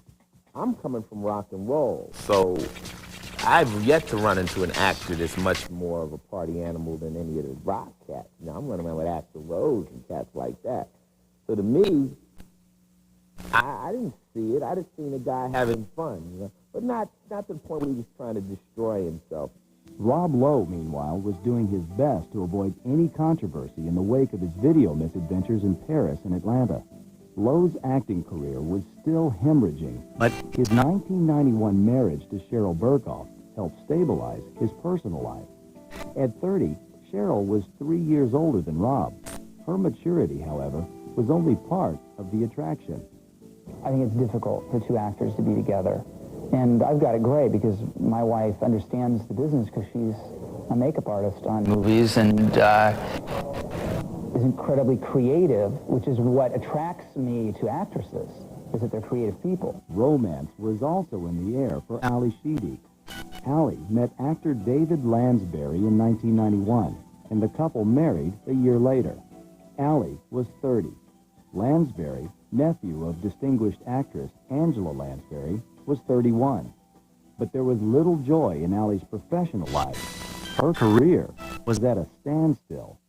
Emilio Estevez, however, was poised to bounce back yet again, this time as a self-centered yuppie lawyer in The Mighty Ducks.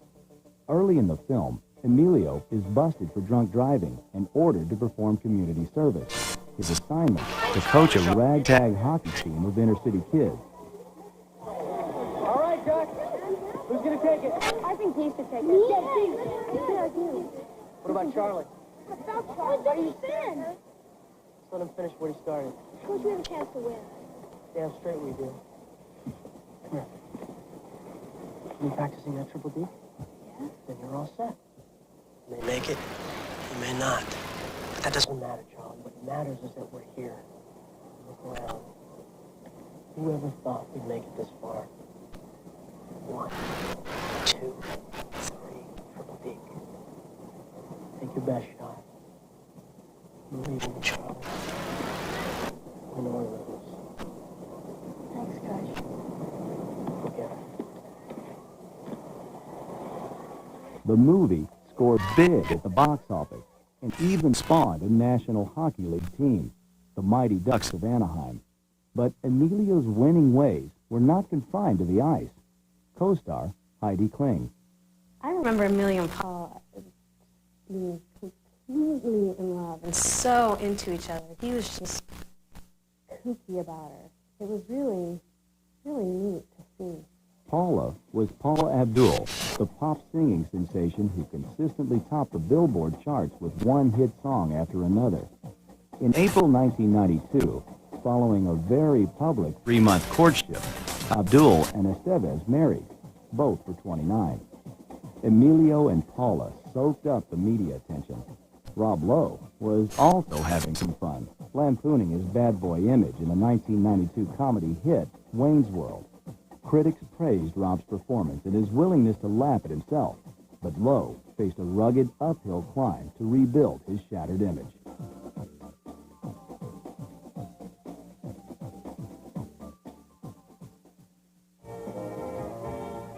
Coming up, Molly Ringwald leaves her innocence behind.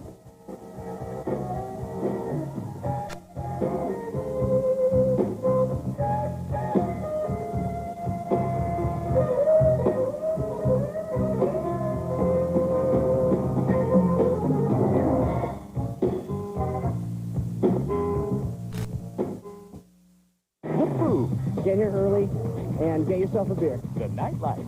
Drink a lot of beer the fashion. Drink, drink, drink. Did we mention the beer? Oktoberfest, where the outfits are flattering. German girls with the big beer glass. And the beer flows like, well, beer. Biggest party I've ever been to in my life. Just don't overdo it. Host Jules Asner goes wild on Oktoberfest this Saturday at 10 Eastern and Pacific, only on E! Hello? Yes, sir. Yes. Can't get enough peanuts? Right on. Goodbye, sir. Get a payday. Sweet caramel and tons of salty peanuts. Once there was an adorable prince who loved to frolic and play. But one day he fell under a strange spell. Frolicking was suddenly uncool. To reverse the spell, his parents took him to a most magical place. And it worked. The boy forgot to act cool and had the time of his life with his happy family. Of course, he later broke their hearts by going to college out of state, but that's another tale. Call 1-407-WDisney and make your dream come true. The introduction of Visine revolutionized eye care. Now, there's advanced relief Visine. This simulation shows how its moisturizing formula spreads soothing, cooling relief.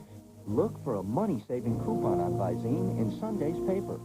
And now, ladies and gentlemen, the $6 million question. What's for dinner tonight? Come with me. How would you like to try a new chicken dinner? That is good. New chicken helper. Very creamy. Creamy Parmesan. Delicious. With French homemade flavors. My kids would love this. 20 minutes, yum. Gotta love quick when you're a working woman. For a delicious chicken dinner that cooks in only 20 minutes, try new chicken helper in 5 fabulous flavors. It will be dinner tonight. Hi, I'm Steve. This is Kathy. Oh, and we just love Kellogg's Frosted Flakes. Frosted Flakes are about so much more than just great taste. I mean, there's that, and then there's Tony, you know. Then there's the frosting, and then there's Tony. Take a picture. Okay, got it. He looks different. I think that's a woman. You're right. Yeah. They're great. Where can you find your favorite Kellogg's breakfast mate? Right next to the milk, of course. The new age of beauty? It's color that looks younger, more alive. It's the age of Revitalique, the breakthrough age-defying hair color system. Revitalique combines sensational color with a retinol color complex, infusing dull hair with new life, new vibrancy, new shine.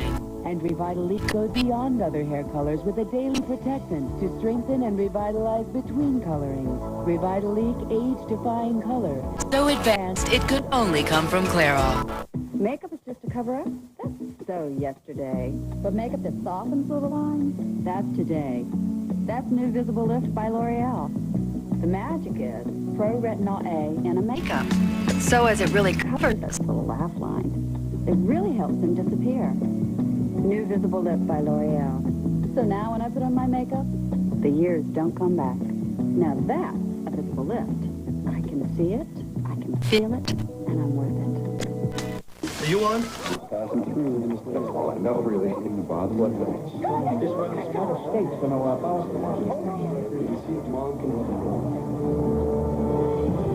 TV Guide has come to television. Introducing the new TV Guide channel, TV Guide Online, and TV Guide Interactive. Change the way you channel. Talk to me, lad. Unburden yourself. Oh, your silence speaks volumes. You're living a lie, aren't you? You can't go wrong looking like diet when you taste it more like the regular Dr. Pepper. Do you feel no remorse? Do you feel no shame?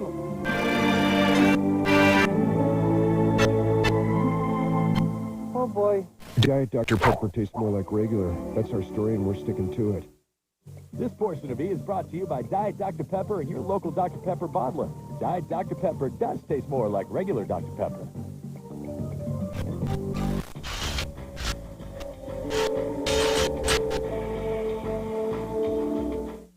By the early 1990s, Demi Moore had established herself as a major box office attraction. The other members of the Brat Pack weren't so fortunate. A few were holding their own, but most of the pack seemed headed for oblivion, or in the case of Molly Ringwald, to Europe.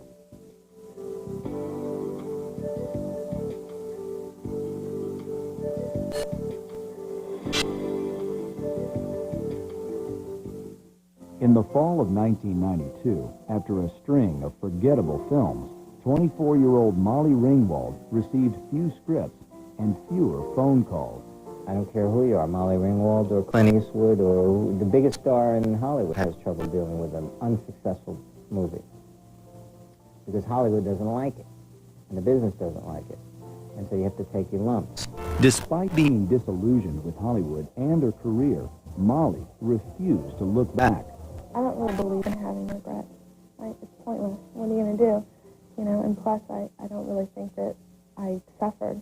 Ringwald decided to make a move. She accepted a small part in a French film, packed her bags, and left for Paris. The decision changed Molly's life.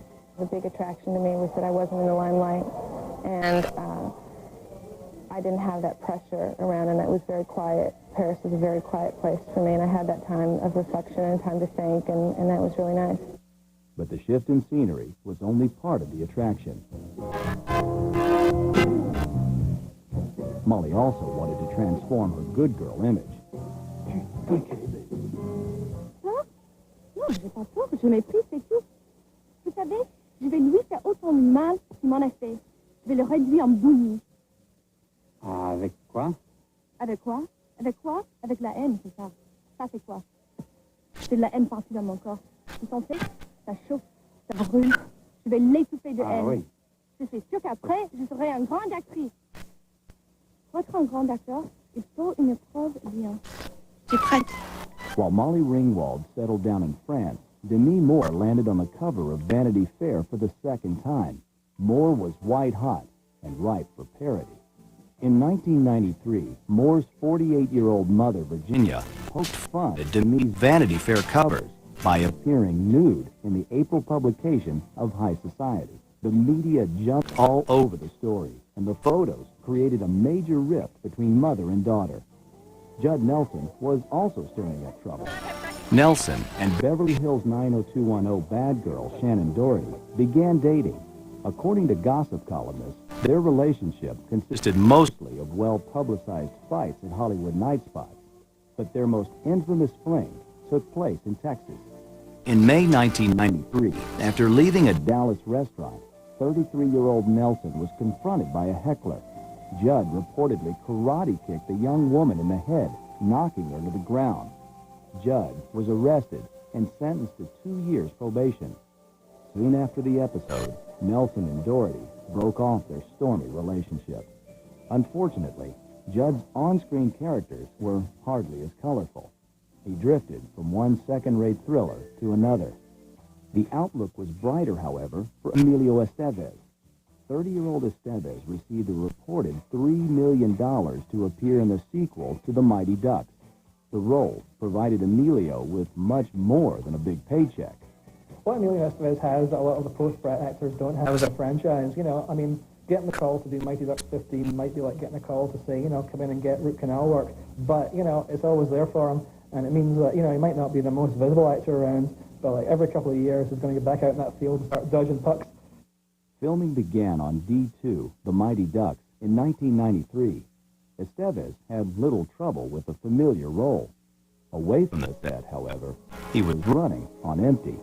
Emilio's very public relationship with Paula Abdul had turned to private anguish. According to a story in Time magazine, Paula's lonely 15-year battle with bulimia was one issue. Children was another. Paula wanted kids. Emilio already had 2 kids and didn't want any more. In May 1994, just days after their second anniversary, Estevez and Abdul filed for divorce. Hollywood's power couple, meanwhile, was going strong. 33-year-old Demi Moore and her 39-year-old husband, Bruce Willis, earned a reported $55 million in 1994, while their 1-year-old investment in Planet Hollywood was taking off. Moore's dream of having it all was coming true. I have moments when I feel that self-contained sense of power. You know, I really don't, to me, the power that is external, even what people may perceive of me, is never as rewarding as the moments when I feel empowered within myself, when I feel that moment of freedom and happiness. And I think it comes from self-esteem and confidence, not from any exterior gain. Well, Demi Moore played the Hollywood game, and she won at it. She went the route of getting plastic surgery and marrying a guy who could help her in her career.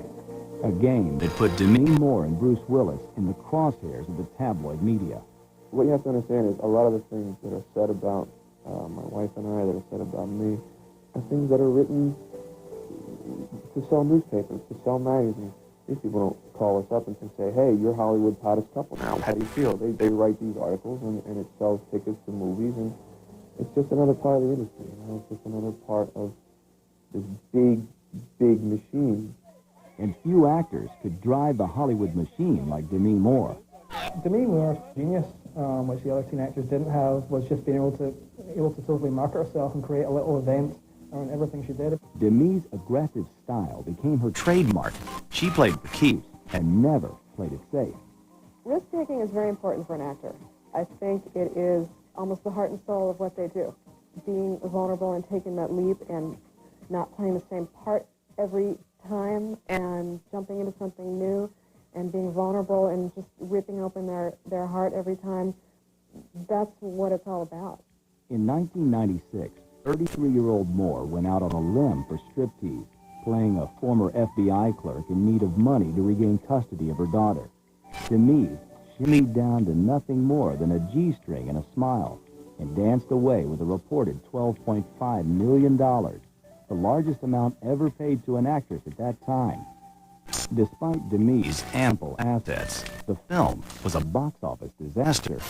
But Moore gambled again with a challenging role in G.I. Jane. As a tough, tireless recruit determined to make it as a Navy SEAL, Demi shaved her head and shed her glamorous image. But during filming of G.I. Jane, Moore was still defending her bare-all performance in striptease. I think the key is I just did. I put the effort in, I put the time in, and I had a mental focus of what I was trying to accomplish. You know, the other thing that people have to remember is it's a movie, and I'm going to go to every length to make sure that anything that isn't the most flattering on me isn't on screen. 34-year-old Emilio Estevez was hoping for a more positive response to his third effort at writing and directing. In the 1996 film, The War at Home, Emilio shared top billing with his father, Martin Sheen, and Academy Award winner, Kathy Bates. But the acting firepower was not enough. The movie landed in theaters with a resounding thud. While Emilio Estevez struck out as a director, Judd Nelson hit a home run just when his fate as a B-movie actor appeared to be sealed. In 1996, 36-year-old Nelson was cast as Brooke Shields' editor in the sitcom Suddenly Susan. The show drew respectable ratings in its first season and was renewed. Judd Nelson wasn't the only member of the Brat Pack to pursue a television sitcom. After 4 years in France, 28-year-old Molly Ringwald returned to the U.S. in 1996 to appear in Townie. The ABC series lasted only half a season, but Molly Ringwald was back home, and she was acting again. Rob Lowe, meanwhile, continued to struggle years after his 1988 video escapade in Atlanta. Playing a deaf mute in the Stephen King TV miniseries The Stand, Lowe regained a measure of credibility. Rob took another step back from the precipice in a small but meaty role in the 1997 film Contact. But the Brat Pack's true comeback kid was Ali Sheedy. In 1998, 36-year-old Sheedy aggressively pursued the lead role in the independent film High Art. Director Lisa Cholodenko was skeptical, but Ali won her over. Sheedy had the same effect on critics who applauded her performance as a lesbian drug-addicted photographer. She became that woman, that photographer, that very talented and extremely tortured soul. And I never for once thought of Ali from those movies before. Ali Sheedy, it seemed, had finally shed the skin that never really fit.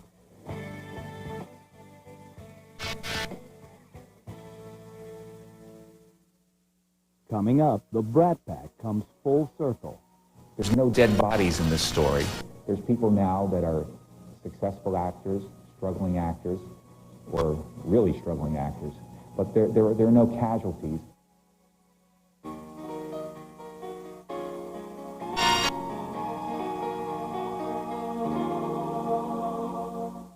She stole the heart of the nation on TV's Father Knows Best. She was extremely talented, cute as a button. But no one knew the dark secrets Lauren Chapin kept. My father was molesting me. Secrets that forced her into prostitution. Turning as many as 15, 20, 30, 40 tricks a night. Drugs and despair. I took that meat cleaver to my left arm. Follow the shocking story of a child star's escape from hell. I literally wanted to die. Lauren Chapin, next Sunday at 8 Eastern and Pacific on the E! True Hollywood Story.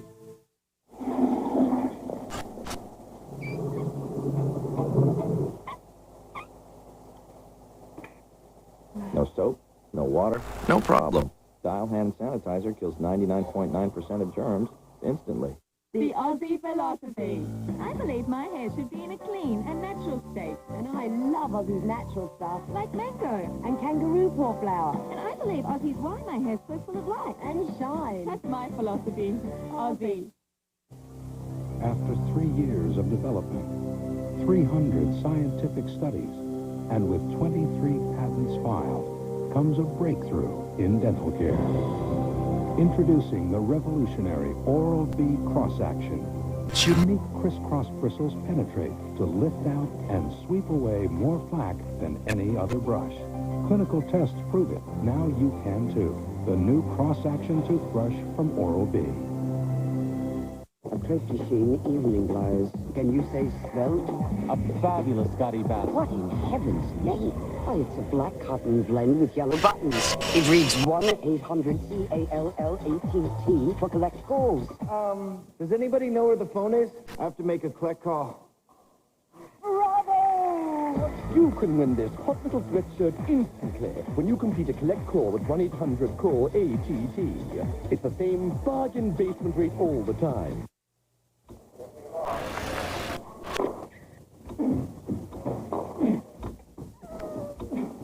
McDonald's will give you a spectacular home theater from Best Buy.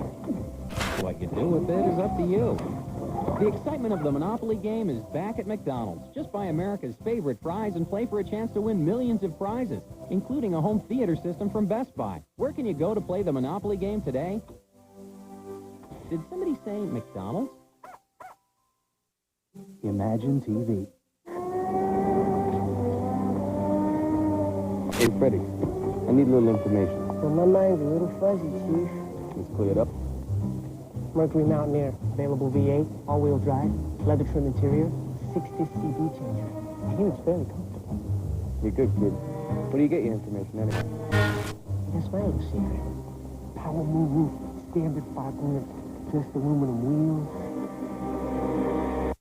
How Stephanie Becker eats a Reese's Peanut Butter Cup. Oh, I like to eat one of my Reese's right away and save the other one for later. Later. There's no wrong way to eat a Reese's. All the critics love the out-of-towners. Are you throwing us out? Good heavens, no. Security will do that. Oh, Henry! It's the first must-see romantic comedy of the year. Hilarious. You'll laugh till it hurts. Oh, my God! He's dancing in ladies' clothes. I don't think I can get into heaven if that's the last thing I see. Steve Martin and Goldie Hawn are sensational. The Out-of-Towners. Henry, put on your pants! Rated PG-13. Starts Friday in theaters everywhere.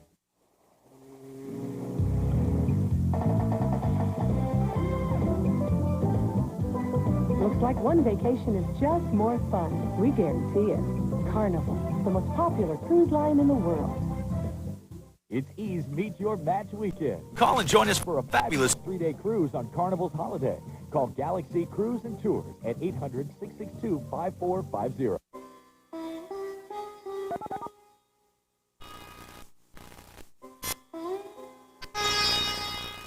Breast cancer is something that's not carried in my family. It doesn't run in our family? No, there's no breast cancer in my family. No one in my family.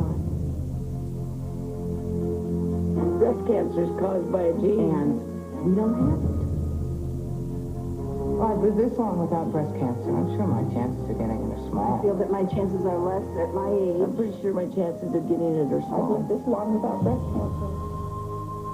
Many women at risk for breast cancer don't know it. But by calling for this free video, you'll learn about a set of questions your doctor has that can actually predict your chances of getting breast cancer. Why would I want to know if I'm at risk if there's nothing I can do? Well, if you're at risk when there's nothing you can do about it. There is something you can do. Today, your doctor has ways that may help reduce your chances of getting breast cancer if you find you're at high risk. So call for this video. It's free and it's priceless. Because high risk or not, every woman owes it to herself to find out. There is something you can do.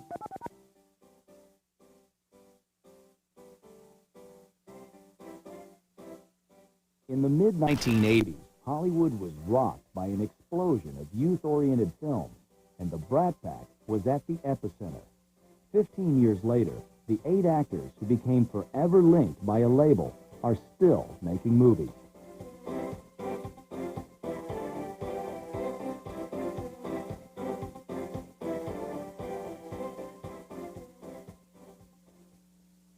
The years have not always been kind to the actors from The Breakfast Club and St. Elmo's Fire, but time has perhaps erased the stigma of the Brat Pack name. I don't think it has a sting that it used to have. It doesn't feel like a nasty label that they're caught in the middle of at this point. I think they've all outlived it and shown that they can do a lot of work. Judd Nelson, like several of his sidekicks, stumbled and nearly fell. Although the oldest member of the Brat Pack, Judd continues to take risks in his career, including his role in the 1999 gritty urban drama, Light It Up. I think the thing with Judd is that he's kind of like me in a way. He doesn't really seem like a guy that's going to kiss anybody's ass. He's just kind of like, if you like me, then we can work. If you don't like me, then I guess I won't work. You know? I'll make some other kind of weird movies and stuff. And he always seemed like the kind of person to me that was more happy just on his motorcycle and having a little bit of fun than doing it big. The youngest member of the pack, Anthony Michael Hall, hopes for big things from the small screen. In the TNT film Pirates of Silicon Valley, Hall plays Microsoft maven Bill Gates. Hall has stepped behind the camera as well to helm low-budget films. For the former teen star, the move from actor to director feels very comfortable. I mean, I grew up on the set behind the director line, so it was just sort of a natural extension, it was something I really visualized and I had wanted to do for a long time. Molly Ringwald, however, prefers to remain out in front. Since her return from France in 1996, Molly has appeared in smaller films and made-for-TV movies. In early 1999, Molly returned to her theatrical roots with an appearance in How I Learned to Drive at LA's Mark Taper Forum. Ringwald continues to search for challenging roles to play in film, television, and theater. I really don't have a preference. If I had to pick one, I'd probably pick film just because I've done more of it, and I really, really love filmmaking a lot, the whole process of it, and I'm just more familiar with it. But I love all three. Of the 8 members of the Brat Pack, Ally Sheedy was perhaps the least comfortable in the spotlight, but Ally loves the acting work. In recent years, Sheedy has enjoyed a career resurgence after celebrated performances in several independent features, including Sugartown. Because of that, of the critical acclaim, I feel like I'm seeing good material, which is what I hadn't been seeing for about 12 years. It's very, I'm happy to be back in. Like Ally Sheedy, Andrew McCarthy has found his niche as a character actor. McCarthy gets steady work, but has remained as elusive as ever with the media, perhaps to his own detriment. The public is insatiable, and it seems in terms of their need for more and more access, more insight, more. I want to know, inquiring minds want to know, and it's not right, and yet at the same time, the argument's been made a million times. It's like you knew when you came to the dance that's part of it. Emilio Estevez is also gun-shy around reporters. Despite negative press about his previous directing efforts, Emilio continues to take chances. In the 1999 film, The Bang Bang Club, Estevez wears both hats again, as actor and director. It's been a tough road, and but ultimately very, very gratifying. I feel like I've finally been able to do the work that I wanted to do when I originally got into the business. Since his infamous sex video scandal, Rob Lowe has abandoned his pretty boy image to try his hand at comedy, a hit-and-miss strategy. The pilot for a 1998 TV sitcom was not picked up by NBC, but Lowe has landed parts in comic films, including the 1999 movie The Specials. Today, the role that best suits Rob Lowe is husband and father.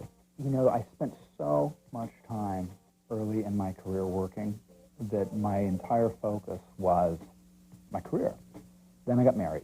Then I had children. I knew I'd like being a father. I didn't know how much I'd like it. And so I work when I have to. I work when it's something that is interesting to me. And so it's my priorities, they're different. Among her Brat Pack peers, Demi Moore was voted most likely to succeed. And did she ever? Demi is tenacious. And I think that what I've learned is talent is great, and she's certainly talented enough, but you also have to be, I think you got to be a long-distance runner. And she showed me that her tenacity, her belief in herself and her talent. Demi Moore not only runs good races, she wins most of them.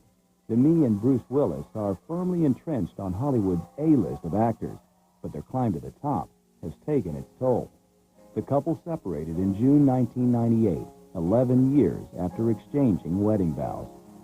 As Moore's relationship with Willis unraveled, she was hit with more bad news. Demi learned that her mother, Virginia, was gravely ill. Although mother and daughter had not spoken in years, they made peace before Virginia passed away. She died on July 2nd, 1998, at age 54. Despite the personal setbacks, Demi Moore continues to take risks and challenge the system. That attitude has only added to her enormous appeal. She is very complicated, and that is very intriguing. You're drawn into that complication. She's got a good sense of humor and a lot of past drama in her life, which is under the surface, but is interesting. And I think that's what also draws you in. Demi Moore's story, like that of the rest of the Brat Pack, is really the bigger story of Hollywood. Part soap opera, part grand opera, and part melodrama. So watching the Brat Pack, we get this lesson of what fame does to real people. And we see some answers. It leaves wreckage for a while. It hurts. But in the case of the Brat Pack, they all overcame. There's no dead bodies in this story. There's people now that are successful actors, struggling actors, or really struggling actors. But there are no casualties. The story is far from over. 8 actors who share a bittersweet past and an uncertain future are hard at work making the present count. And to those young, aspiring stars who chase the dream, the moral of the Brat Pack story is, be careful what you wish for. Hi. Hello. Hi. How are you? I'm Ali Sheedy, and you're watching E! Entertainment Television. Hi. Interesting. We